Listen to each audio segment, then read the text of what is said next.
Hello and welcome. My name is Stephen Keach, and this is the Modern Composer Podcast, a podcast for musicians, producers, and composers who are trying to make a stable living creating music for film, TV, and all kinds of media. One of the things that helped me get started in this industry is called micro-licensing. So micro-licensing is different from your traditional sync licensing, where you're writing music to get placed on maybe a TV show. You're going to get much fewer licenses, but they're going to pay more.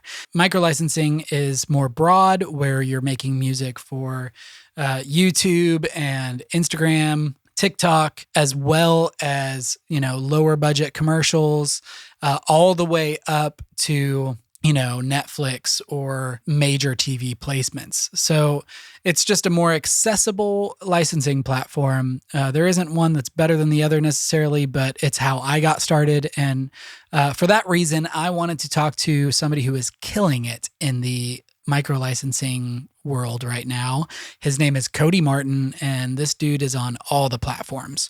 He's had syncs on Disney Plus, Netflix, ESPN, and his presence on all those sites has also led to him having bigger custom jobs. He's worked for Epic Games doing custom music, Showtime, National Geographic, and way more. So this guy has a lot of practical advice in how he got into the licensing side of things and how that has kind of helped his career flourish as a composer.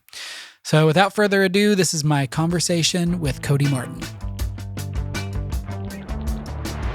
Cody, thank you so much for coming on the podcast. Welcome to the Modern Composer Podcast. Thanks, man. Yeah, I would love for you to just go through your background in music, how you got into licensing your music, how you got into producing music, all that stuff. Yeah, well, again, man, thanks for having me on. This is great. It's always a pleasure to hang out and communicate with you a little bit more and just talk music. This is always great. But yeah, to give you a quick background of who I am and what I do, very much like Steven, I do quite a bit of composition for licensing platforms, and I've been doing this for probably a good 6 or 7 years now, I believe.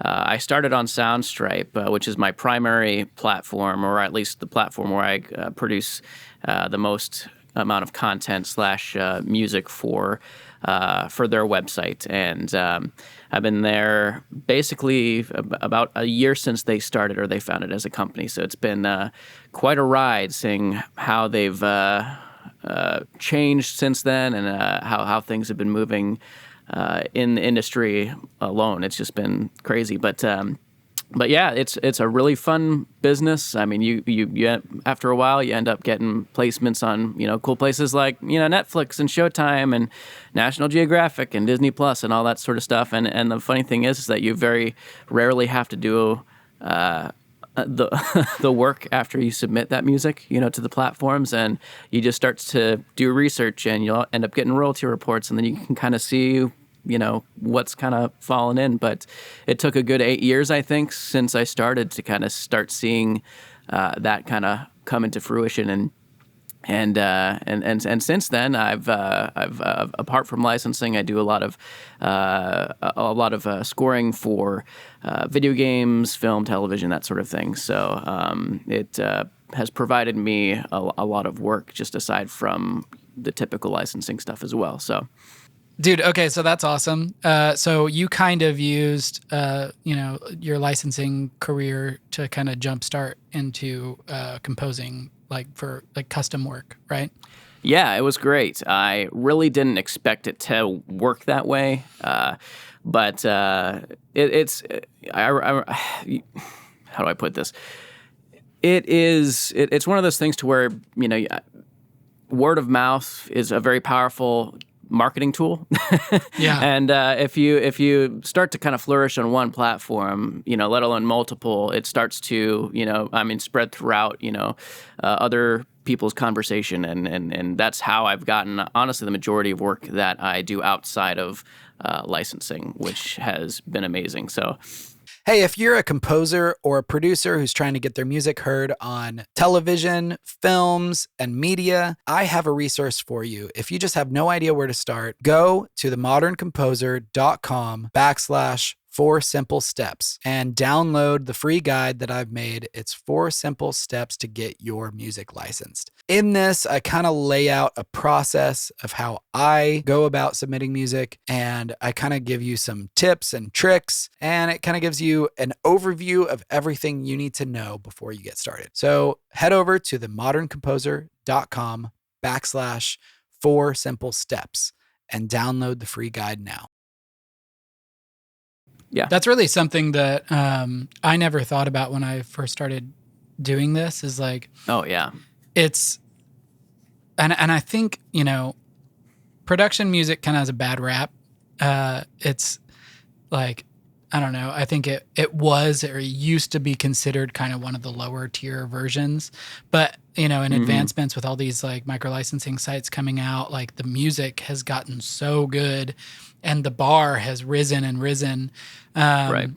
And there's so many filmmakers on those platforms that are, they see the artists that are on those platforms, and they almost like, it's how they know who they are, and it's how they hear their music, and it becomes kind of a marketing thing for us composers, getting out there in front of people who we want to hire us, So, all right. So we were talking before we started this about the difference between traditional sync licensing and micro licensing. And I think we're more in the micro licensing space. Can you kind of explain the difference and just where you're at and what micro licensing is? Yeah, well, I mean, in regards to the work that a composer puts in, it's essentially done the same way, with one really big, split in regards to what happens outside of the composing work and you can write your song, record it, mix it, master it, and get it all locked and loaded and ready to go. But it really comes down to how you distribute it to either, a website or wherever, the micro licensing biz is very similar to Soundstripe or Artlist. You just, you write your music, you submit it. As long as it clears and it's good enough for them, they'll put it on their platform. And then whatever clientele they have will access it, use it for, their video productions, YouTube videos, whatever it is. It could be advertisement, could be film, could be television, could be anything. Could be a podcast. Yeah. So I mean, in that regard, like, that's a pretty simple and more modern way, I guess, that people have been approaching in regards to just finding material that they can use for finding the media or the material that they need for their project and being able to implement that into what they're creating. And so the more traditional sync licensing structure is a little bit more time consuming. And it can be very worth it depending on who you're connected with, who you have an in with, and but you're never guaranteed anyone to use it. It really comes down to whether or not the client that is looking for a specific type of work. It depends on what they choose. You might be in competition with 15 or 20 other composers that are writing the exact same type of music that you are, that are submitting a similar style, instrumentation, arrangement, the whole shebang. In most cases, the submissions that you end up putting toward a production company, it can get really competitive really quick, and you're never guaranteed to make money, but when you do, you normally make a lot really quick. So there's a buddy of mine who lives in California. His name's Alex Hitchens, and he does a lot of sync licensing work for Nike and a lot of big brand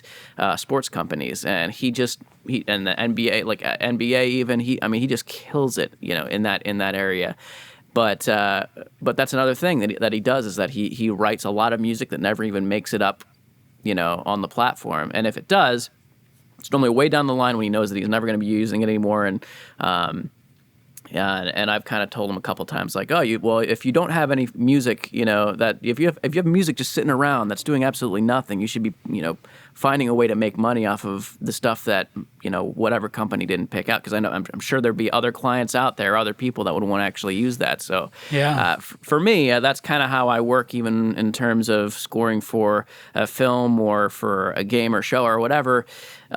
Whatever they don't like and they don't want in their show, I'll, in most cases, just repurpose that and move it to, a platform like Artlist or Soundstripe or, some other area of micro licensing that gives me an opportunity to still make money off of the time that I put into the work from the get-go, if that makes any sense.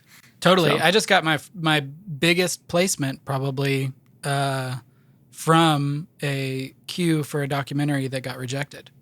Wow. Yeah. Yeah. And it was, I loved the piece and I kind of reworked it because you kind of have to rework things in the structure for micro licensing. Like, not everything is going to be appealing for micro licensing, but I reworked it a little bit and put it up on Soundstripe, and it ended up in, a feature film that, was killing it at the box office. So, dude, that's so great. I don't even think I've heard of this. Like, what film was this? Out of curiosity? It was Jesus Revolution. Get out of here! Oh man, yeah, and it ended up being used twice, and they used 2 of my songs, and one of them they used twice, and that was the one that was a rejected cue. So like, you never know where your music is going to end up. You just kind of have to. You got to put it somewhere, And so like one of the biggest differences I think between sync licensing and micro licensing would be sync licensing, you're going to sell fewer licenses,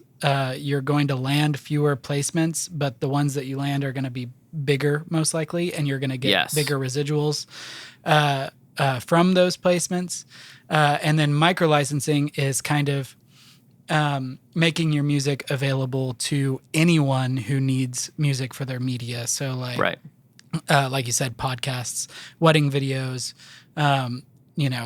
commercials, sometimes movies, because I think a lot of these, production houses are using the micro licensing libraries as temp tracks because that makes it easier. And then sometimes they stay, which is exactly what happened in my case. Like they tempt the scene with my song and they liked it enough to where it stayed in the film. There's definitely 2 different ways you can kind of go about it. And it's really up to you how you want to do that. But one thing that I wanted to talk about, so like last year I was just going through just like refreshing my memory of all the micro licensing sites that I could find. And you were in like the top tracks in every single one of them. Or like so many of them. Like there were, I feel like it was easier to count the ones that you weren't on. And I would love to talk about it. You said you got your start at Soundstripe and started doing that there.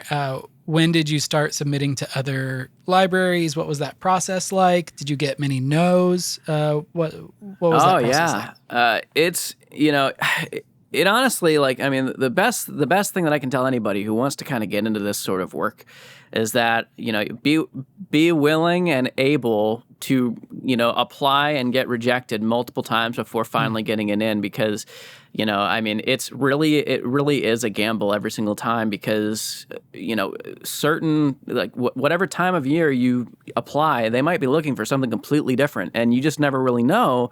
You might be sending really, really great music, but they just might not have a need for it in their catalog. And so even though your stuff might still be, good enough to kind of hit, the threshold of quality that they need, they just might not need that type of music right off the bat. So what I ended up doing was at the time I was just working with Soundstripe and wasn't doing any other work, but I wanted to start getting into other platforms. I'm telling you, dude, I've been trying to get into Music Bed for 5 years now.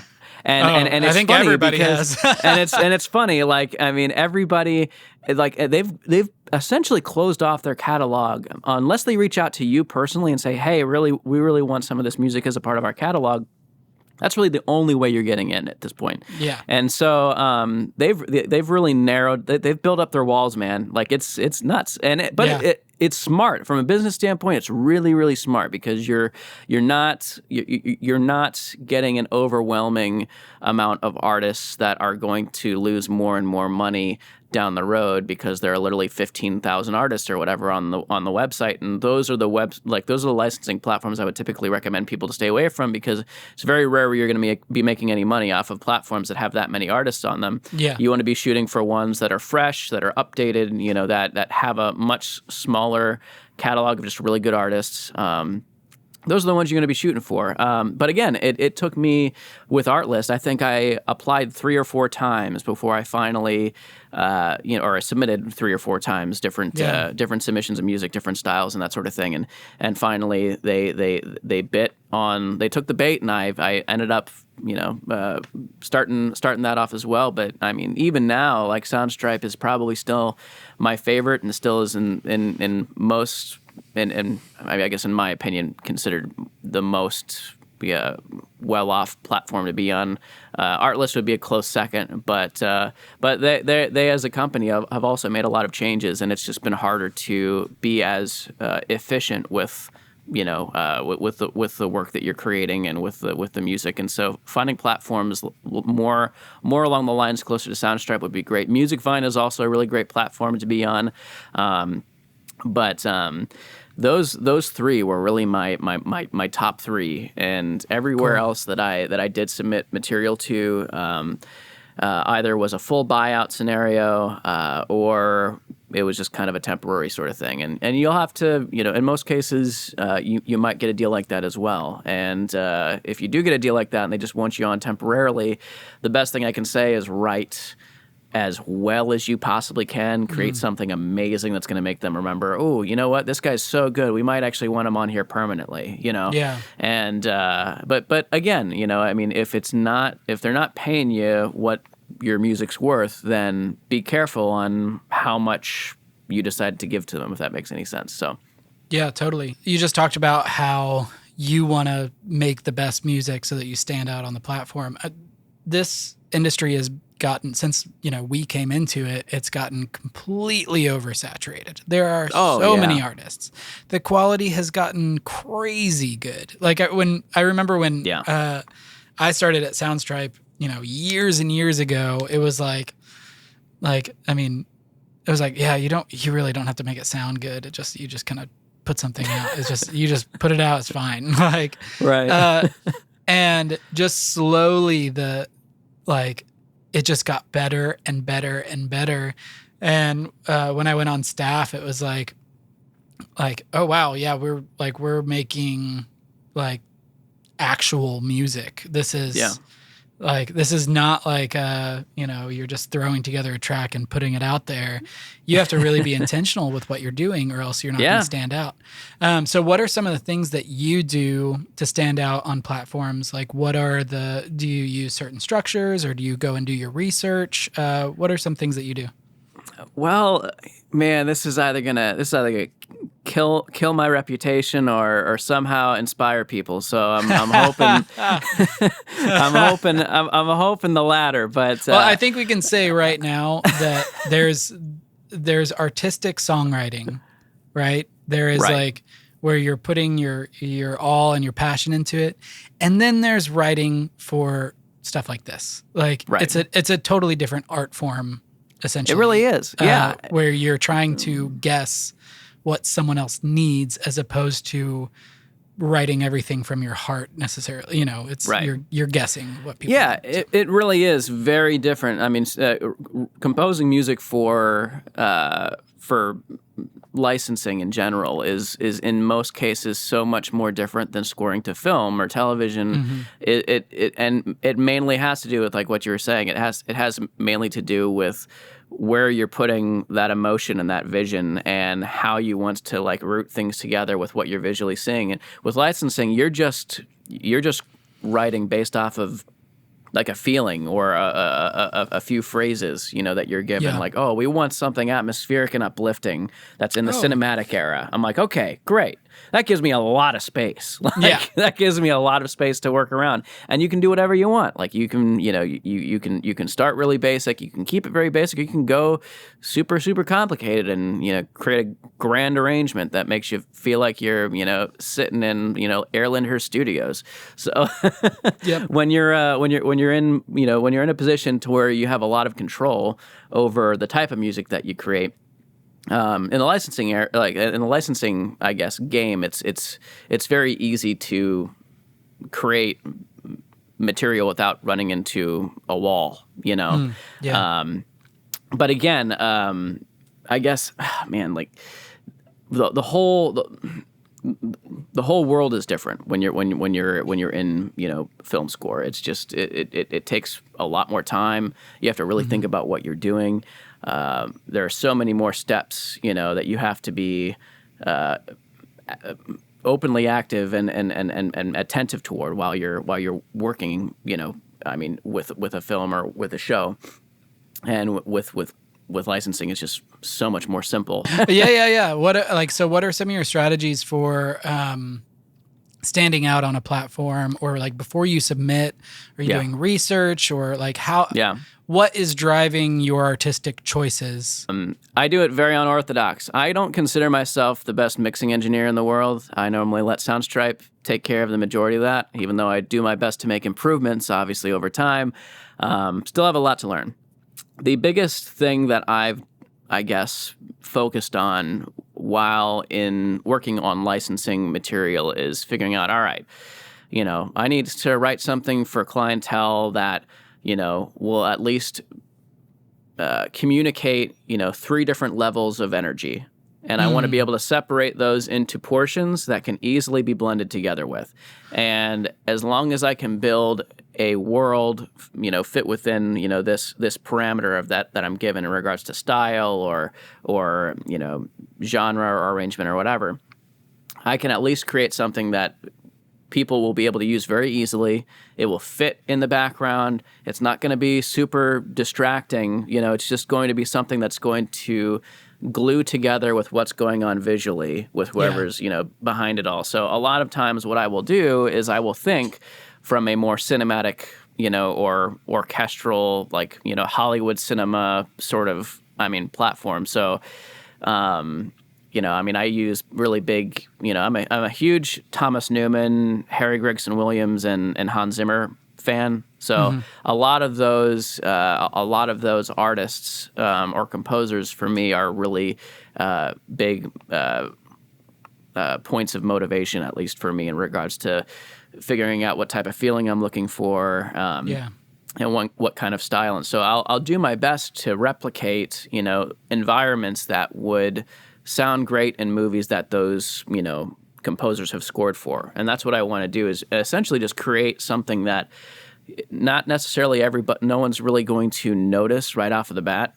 It's just like, you don't want to gain fans, that just listen to your music. As a composer, that's not what you want to do. You want to, the fans that you want are the producers and the directors and, the creatives and the people that are actually, putting together all of the content that everybody else watches on a regular basis. You know, and that's kind of the shift, I guess, the mental shift that you have to make when you're working in the licensing world is, you don't want it doesn't have to be this big, fat, thick beat that everybody just, thinks, oh man, that just sounds so dope. And they're like, great, what are you going to use it for? There's like a mental shift where you're like, okay, instead of, because there's a huge difference between making music for a general audience like Spotify, whatever, the like consumer, and making music for editor, because ultimately you need something that an editor is going to drop in and be like, this is perfect. Like, oh, I can move this around. I can loop this section. I need a big rise here. I'll pull this section over here. Cool. Because they're going to chop up your song and you want to make it as easy as possible for them to do that. And I think that there's like a big misconception, I guess. Yeah. Something that I had to learn early on, which was like, why isn't like, this song sounds so cool. And there's this whole thing of like, oh, this song sounds like it totally could be in a movie. And it's like, sure, that could be true. Right. But if you aren't putting all the pieces in that song in order for the editor for the movie to actually use it, then it's not going to end up in a movie. Right. You know, like, here's something. So like, what do you think about, when you're writing a track, are you throwing in a bridge that's kind of left field, or are you sticking with the same idea the whole time, or how do you determine what parts are going to go into your track? I'd say about 90% of the time, I don't throw anything into the compositions that's too far out of left field, or whatever phrase it was that you used. I really liked it. I'll have to listen back because I don't remember. Yeah. Well, yeah. I mean, in most scenarios, I will keep everything pretty close together in regards to arrangement, and the only thing that I want to change in most circumstances is the energy at which certain things are happening. So a lot of that will have to do with. Sorry, I'm breaking into a lot more technical terms here, but I really focus on my expression and my velocity of my tracks, especially when you're working with MIDI instruments. Yeah. That is a huge, that plays a huge part in not only creating a lot of dynamic difference between, your different portions of a track, but it makes it way easier to, convey whatever level of energy that you want. And especially if you're an orchestral, composer, and you do a lot of what I do, which is, you really mess around with strings and brass and woodwinds and stuff a lot. All of the most high quality sample libraries for strings and orchestral instruments typically have a very wide range of dynamic. And if you're not utilizing the expression and a velocity of the notes that's actually programmed into that sound bank, then you're in most cases not going to get as much out of what it is that you're trying to write.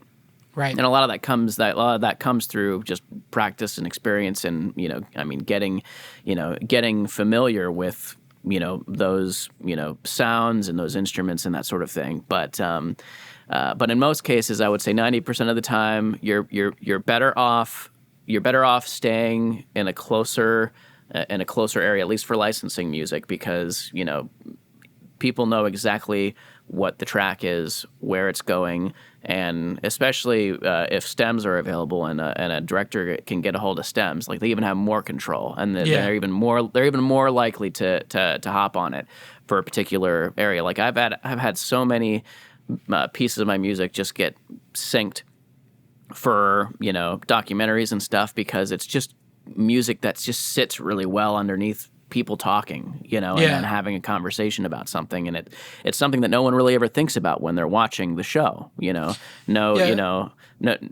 viewer is going to really be thinking about the music too much. They're just going to be thinking about the feeling that the music and the person speaking or the dialogue or whatever the dialogue is saying or whatever. Like all of that is glued together as a whole.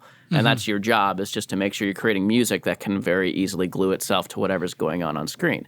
One thing that I've always kind of tried to keep in mind when I'm writing for background music is your dialogue is your lead vocal.